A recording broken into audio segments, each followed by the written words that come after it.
وقت عیسائیت پر بھی زوال آیا، تقریباً حضرت عیسیٰ علیہ السلام کے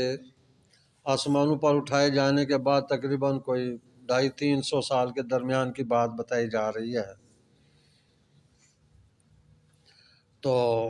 لوگوں نے جو ہے نا طرح طرح کے عقائد اپنا لیے، اور کفر و شرک بھی جو ہے نا ان لوگوں میں آ گیا، اور مشرک بھی لوگ بن گئے، یہاں تک کہ ایک ایسا بادشاہ آیا کہ جو زبردستی لوگوں کو مشرک بناتا تھا، جو اس کا عقیدہ نہ اختیار کرتا، اس کو جو شرک اختیار نہ کرتا، ان کو جو ہے نا وہ قتل کر دیتا تھا۔ تو یہ چند نوجوان تھے، 7 تعداد بتائی جاتی ہے، کچھ نے کم و بیش بھی کیا ہے، باہر کے 7 پر تقریباً جو ہے نا یہ زیادہ ہے۔ تو وہ اپنی جان اور دین بچانے کے لیے بھاگ گئے، دین کی خاطر، کیونکہ وہ جو اس کا دین اختیار نہیں کرتا تھا ان کو قتل کر دیتا تھا۔ تو وہ دین بھی بچانا ہے، جان بھی بچانی ہے، وہاں سے بھاگ گئے، جنگل میں چلے گئے۔ وہاں پہاڑ کی ایک غار تھی، اس میں جا کر وہ جو ہے نا ڈیرا انہوں نے ڈال دیا، جا کر سو گئے۔ کہتے ہیں کہ بعد پیچھے ان کے بادشاہ بھی جو ہے نا فوج وغیرہ لے کر اپنے گماشتے لے کر آیا، ان کو دیکھا کہ وہ اندر سو رہے ہیں، تو اس نے حکم دیا کہ یہاں پر باہر ہی جو ہے نا ان کے غار کے منہ پر ایک بڑی دیوار بنا دی جائے کہ یہ اندر ہی ان کی جو ہے نا پھر قبریں بن جائیں، باہر نکل ہی نہ سکیں، تو اندر ہی ختم ہو جائیں گے۔ تو اس نے دیوار بنا دی۔ کہتے ہیں جو انجینئر دیوار وغیرہ بنانے پر مامور تھا وہ کوئی نیک آدمی تھا، اس نے دیوار تو بنائی، باہر کے ساتھ ان کی پوری ہسٹری لکھ دی، ایک علیحدہ تختی لکھ کر جو ہے نا وہ بھی ایک صندوق میں ڈال کر وہاں رکھ دی، ان کے نام لکھے، ان کا وقت لکھا، اور وجہ لکھی کہ یہ کیوں وہاں سے بھاگ کر آئے ہیں، سارا کچھ لکھ کر وہاں اس نے رکھ دیا۔ تو وہ سو گئے، کوئی 300 سال سے بھی زیادہ عرصہ سوئے رہے۔ جس وقت اٹھے جاگے تو کہتے ہیں کہ وہ ایک دوسرے سے انہوں نے پوچھا کہ بھی کتنا عرصہ، آج تو ایسے لگتا ہے ہم بڑے زیادہ سوئے ہیں۔ کسی نے کہا ہاں صبح کے ٹائم سوئے تھے، ابھی سورج غروب ہونے کو ہے، تو ایسے پتہ چلتا سارا دن سوئے رہے ہیں۔ کسی نے کہا نہیں زیادہ سوئے ہیں، کیونکہ ان کے کہتے ہیں کہ بعض نے کہا کہ ان کے ناخن بال بڑے ہوئے تھے، تو کسی نے کہا، پھر انہوں نے کہا اللہ بہتر جانتا ہے جتنا سوئے ہیں۔ باہر کا انہوں نے کہتے ہیں نماز پڑھی، اور پھر ایک کو جو ہے نا بھیجا کہ جاؤ کوئی کھانے پینے کے لیے لے آؤ، بھوک لگی ہوئی ہے، صبح کا کچھ نہیں کھایا۔ تو اور ساتھ یہ بھی تاکید کی کہ ذرا دھیان سے جانا، کیونکہ وہ جن لوگوں سے چھپ کر آئے ہیں وہ دیکھ نہ لیں کہیں حکومتی ارکان۔ تو وہ جس وقت گیا کھانے لینے کے لیے، تو کھانا اس نے جاتے ہوئے باہر جو جنگل سے نکلا ہے تو دیکھا کہ یہ تو شہر کا ماحول ہی بدلا ہوا ہے، اس بالکل ہی تبدیلی آ چکی ہے۔ آگے گیا، لوگوں کو دیکھا، وہ حضرت عیسیٰ علیہ السلام کا نام بڑے ادب و احترام سے لے رہے ہیں، ان کی قسمیں نام کی کھا رہے ہیں، اور بھی ایسے آثار نظر آئے کہ یہ تو بڑا ایک دینی ماحول پیدا ہو چکا ہے۔ بڑا حیران ہوا کہ ہم تو کل ہی شام ادھر آئے ہیں، تو آج ایک دن میں اتنی تبدیلی آ گئی ہے۔ باہر کا اس نے جا کر وہ روٹی کا کہا ایک نان بھائی سے تندور والے کو، اور پیسے جو اس وقت چلتے ہوئے وہ چند سکے اپنے ساتھ لائے تھے اس کو ایک سکہ دیا، تو وہ تو سکہ دے کر حیران رہ گیا کہ یہ کہاں سے بھائی تم لے آئے ہو۔ کہنے لگا تمہیں ایسے لگتا ہے کوئی شاہی خزانہ تمہارے ہاتھ آ گیا ہے، کیونکہ یہ تو کوئی اس سکے کا تو چلن ہے ہی نہیں ہے، وہ تو 300 سال سے بھی زیادہ پرانا تھا۔ تو بات چلتی چلتی حاکم کے پاس جو وہاں تھا اس کے پاس پہنچ گئی، وہ بھی اس نے تحقیق کی، تو اس نے کہا سچ سچ بتاؤ یہ کہاں سے تم نے لیا ہے؟ انہوں نے کہا جی کدھر، ہم تو کل یہاں سے گئے تھے، یہ ہمارے پاس ہے، کل کی یہ کرنسی ہے۔ اس نے کہا کل کی کہاں ہے، یا ہم تو تم سے کتنے زیادہ عمر کے آدمی ہیں، 50-60 سال عمر ہو گئی ہے، ہم نے تو یہ دیکھی نہیں، اور تمہاری تو ابھی 25-30 سال عمر ہے، اور تم کہہ رہے ہو کہ میں نے لی ہے۔ تو خیر اس طریقے سے بھید ان کا کھل گیا، تو وہ سارے آدمی آئے، اور پھر اس طریقے سے اصحاب کہف جو ہے نا وہ دریافت ہوئے۔ کہتے ہیں کہ اس بادشاہ کے جو بعد میں آیا تھا بڑا نیک پارسا آدمی تھا، کیونکہ وہ جو پہلے ظالم تھا وہ تو ختم ہو گیا، اس کی حکومت گئی، مر گیا، کھپ گیا۔ تو جو بعد میں آیا وہ بڑا نیک آدمی تھا، اور دینی اقدار کی جو ہے نا قدر کرنے والا تھا، دینی ایک آدمی تھا۔ تو اس کے دور میں جو ہے نا یہ بھی فطرت، جس وقت یہ بھی چیز ہے جی کہ آدمی حکومت اگر دینی لحاظ سے کھلی چھٹی بھی دے دینا تو پھر فرقے زیادہ بن جاتے ہیں، لوگ اپنی من مانیاں بھی کرتے ہیں۔ تو کہتے ہیں اس کے دور میں پھر یہ 2 فرقے زیادہ ہو گئے کہ ایک جو ہے نا وہ قیامت کا، مرنے کے بعد اٹھنے کا انکار کرنے لگا، تو دوسرے جو تھے وہ سچے کے ایمان والے تھے، قیامت کا، جنت دوزخ کا سب کا اقرار کرنے والے تھے۔ تو وہ اللہ تعالیٰ سے دعائیں کرتا تھا کہ ایسا کوئی الہ العالمین واقعہ رونما ہو جائے کہ میں سچا ہو جاؤں، ان کو سمجھا سکوں۔ تو اس طریقے سے پھر اس وقت جب اس کو پتہ چلا جی یہ تو 300 سال سے بھی زیادہ عرصہ سونے کے بعد دوبارہ جاگے ہیں، تو اس کو یہ دلیل مل گئی کہ جس طریقے سے 300 سال کے بعد آدمی ایک جاگ رہا ہے یا اٹھ رہا ہے، تو اسی طرح مرنے کے بعد بھی جو ہے نا اٹھے گا، یہ دلیل ہے۔ بعض نے کہا بلکہ وہ رب تعالیٰ ان پر موت طاری کر دی تھی اور دوبارہ ان کو اٹھایا، اس طرح بھی ہے۔ تو باہر کا وہ پھر خود جاتا ہے آگے، وہ انتظار میں ہے کہ وہ یملیخا کو ہم نے روٹی کے لیے بھیجا تھا، بڑی دیر کر کہیں پکڑا تو نہیں گیا، وہ اپنی جگہ پریشان ہے۔ تو خیر جس وقت دیکھا کہ یہ تو ساری دنیا، بہت زیادہ لوگ آگے، انہوں نے کہا ہم تو پکڑے گئے بھائی، مارے گئے، جن سے بچ کر آئے تھے وہی انہوں نے پکڑ لیا ہے۔ تو خیر جس وقت وہ لوگ آتے ہیں تو دیکھا ذرا وہاں تو ماحول ہی تبدیل ہے، تو وہ بڑا پھر بادشاہ خوش ہوا ہے کہ اس کو ایک دلیل مل گئی کہ اللہ تبارک و تعالیٰ کے ایمان کامل ہونے کی، اللہ تعالیٰ پر ایمان رکھنے کی۔ تو وہ پھر جو ہے نا کہتے ہیں کہ ادھر ہی لیٹے اور فوت ہو گئے۔ تو بعض نے کہا وہ آج بھی ہیں، وہ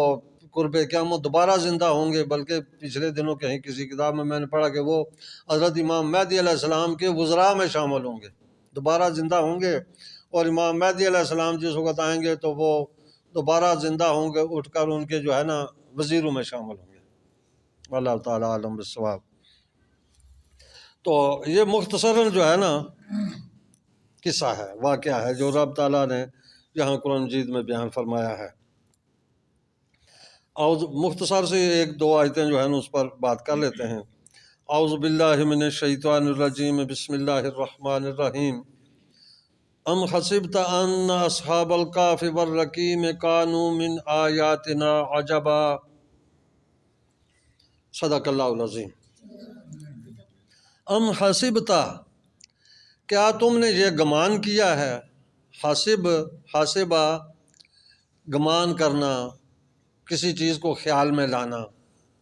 کیا تمہارا یہ خیال ہے، کیا تم یہ سمجھتے ہو کہ ان اصحاب الکہف، کہ بے شک وہ جو اصحاب کہف تھے،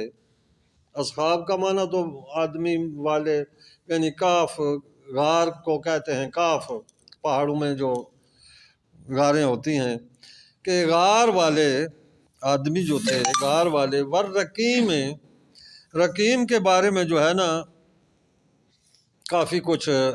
بتایا گیا۔ بعض نے کہا جی کہ رقیم جو ہے نا ان کے کتے کا نام تھا، لیکن کتے کا نام قطمیر بتایا جاتا ہے علیحدہ، کتا بھی ان کے ساتھ ہی ہو کر چلا گیا۔ تو حالانکہ اس کو انہوں نے بڑا جو ہے نا ہٹایا، لیکن وہ ان سے پیچھے نہیں ہٹا، ان کے ساتھ ہی آ گیا، ان کے ساتھ ہی قرآن مجید فرما رہا ہے کہ وہ ان کی جو ہے نا کلائیاں بچھا کر دروٹنی پر پاؤں رکھ کر ادھر ہی سو رہا ہے۔ تو بعض نے رقیم نام بتایا، لیکن پھر کہا گیا جی کہ رقیم اس جگہ کا نام تھا، یا اس پہاڑ کا نام تھا، اس جنگل کا نام تھا، یا یہ بھی ایک قول ہے کہ وہ جو تختی اس نے لکھی تھی انجینئر نے، اس کا نام رقیم، مرقوم یعنی لکھی ہوئی چیز۔ یہ سارے جو ہے نا کہا گیا کہ اصحاب کہف، غار والے اور رقیم والے، یعنی ان کا قصہ کیا تم سمجھتے ہو بہت ہی کانوا من آیاتنا عجبا، کہ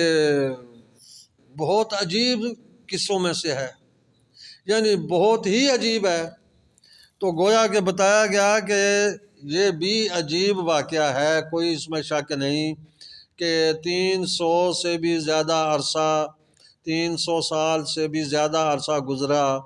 کہ چند آدمی سوئے رہے، اور پھر وہ انہیں نہ کھانے پینے کی ضرورت پیش آئی، نہ کچھ اور رفع حاجت وغیرہ دنیاوی جو ضرورتیں ہیں، تو 300 سال کے بعد وہ دوبارہ اٹھ کے، تو واقعی یہ بات تو عجیب ہے کہ کانوا من آیاتنا عجبا، کہ یہ ہماری جو نشانیاں ہیں نا، عجیب عجیب نشانیاں ان میں سے ہے، لیکن یہ خیال نہ کرنا کہ یہ سب سے زیادہ عجیب ہے۔ پیچھے ساتھ ہی جو آیا تھا نا کل کے سبق میں کہ یہ جو ہے نا زمین، اس میں ہم نے بہت سی جو ہے نا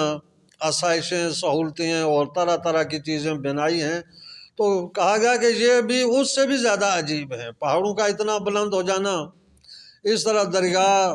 سمندر، نہریں وغیرہ وغیرہ، یہ بھی عجیب چیز ہیں، واقعات ہیں۔ ان میں یہ بھی ایک ہے۔ ویسے روایات میں آتا ہے کہ جس وقت حضرت امام حسین علیہ السلام کا سر مبارک نیزے پر اٹھایا گیا نا، حضرت زید بن ارقم رضی اللہ تعالیٰ عنہ، وہ اس کے راوی ہیں، کہتے ہیں کہ میں کوفہ میں تھا، اپنے گھر میں ہوں، کوفہ میں انہوں نے گھر بنایا ہوا تھا، تو جس وقت آپ فرماتے ہیں کہ ان شہدائے کربلا کے سر نیزوں پر اٹھا کر لائے گئے نا جلوس کی شکل میں، تو آپ فرماتے ہیں میں رو رہا تھا، البتہ اوپر والی میں منزل میں تھا، تو چونکہ انہوں نے بلند سر اٹھائے ہوئے تھے، نیزوں کے اوپر نیزے بلند کیے ہوئے تھے، تو کہتے ہیں بالکل امام حسین علیہ السلام کا سر مبارک میرے برابر آ گیا، اور میں نے آپ کے ہونٹ ہلتے ہوئے دیکھے۔ تو آپ یہی آیت تلاوت فرما رہے تھے، ام حسبت ان اصحاب الکہف والرقیم کانوا من آیاتنا عجبا، اور کیا تم یہ خیال کرتے ہو کہ اصحاب کہف کا واقعہ زیادہ عجیب ہے؟ اور ابن عساکر کی ایک روایت ہے، آپ فرماتے ہیں کہ یہ آیت جو ہے نا قاری آگے آگے پڑھ رہا تھا، یہ آیت جس وقت اس نے پڑھی نا، یعنی سورہ کہف وہ پڑھ رہا تھا، اور جس وقت اس آیت پر پہنچا تو اس وقت امام حسین علیہ السلام کے سر مبارک سے آواز آئی کہ اِنَّ حملی و قتلی عجبا من اصحاب الکہف، او کما قال، یعنی آیت تو یہ تھی نا انہوں نے پڑھی کہ تم خیال کرو کہ سب سے یہ زیادہ عجیب واقعہ ہے، تو امام حسین علیہ السلام نے کے سر مبارک سے آواز آئی کہ میرا قتل ہونا، میرا شہید کر دیا جانا، اور اس طرح نیزوں پر میرا سر اٹھا لینا، یہ ان سے زیادہ عجیب ہے، یہ ان سے بھی زیادہ عجیب ہے۔ یہ کیوں؟ یہ زیادہ عجیب کیسے؟ کہتے ہیں کہ وہ اس وجہ سے کہ جس وقت ان نوجوانوں پر دین کی پابندی لگی اور جان کا خطرہ پیدا ہوا تو یہ آبادی چھوڑ کر جنگل میں چلے گئے۔ لیکن جس وقت حضرت امام حسین علیہ السلام نے دیکھا کہ دین کو خطرہ ہے تو آپ مدینہ چھوڑ کر دشمن کے گھر چلے گئے۔ اتنا فرق ہے کہ ایک ہیں کہ جان بچانے کے لیے پہاڑوں میں چلے گئے ہیں، دوسرے ہیں کہ جان دینے کے لیے دشمن کے گھر چلے گئے۔ یہ زیادہ عجیب واقعہ ہے۔ اور کہتے ہیں کہ جس طریقے سے آپ کے خاندان کی شہادت ہوتی ہے کہ 3 دن کے بھوکے پیاسے، اور جس وقت شہید ہوتے ہیں تو شہداء کی لاشوں پر گھوڑے دوڑائے جاتے ہیں، روندا جاتا ہے گھوڑوں کے ذریعے، اور سر مبارک جو ہیں وہ جسموں سے کاٹ کر ان کو نیزوں پر بلند کر لیا جاتا ہے، اور پھر ان کو شہر بشہر نیزوں پر اٹھا کر پھرایا جاتا ہے۔ تو یہ زیادہ عجیب واقعہ ہے، ایسا کہیں آپ کو نہیں ملے گا، تو یہ زیادہ عجیب ہے۔ تو بے شک اصحاب کہف کا واقعہ بھی عجیب ہے، لیکن امام حسین علیہ السلام آپ کا واقعہ اس سے بھی زیادہ عجیب ہے۔ تو اس لحاظ سے بتایا گیا کہ یہ واقعہ عجیب ہے، لیکن اتنا بھی نہیں کہ کوئی اس سے زیادہ بھی عجیب نہ ہو۔ اس لیے کہا گیا ام حسبت ان اصحاب الکہف والرقیم کانوا من آیاتنا عجبا، کہ کیا تم یہ خیال کرتے ہو کہ اصحاب کہف اور رقیم ان کا جو واقعہ ہے یہ بہت عجیب ہے؟ یہ اس کا معنی بنتا ہے۔ تو انشاءاللہ آگے وہ واقعہ بیان ہو رہا ہے، اس پر کل انشاءاللہ گفتگو کریں گے۔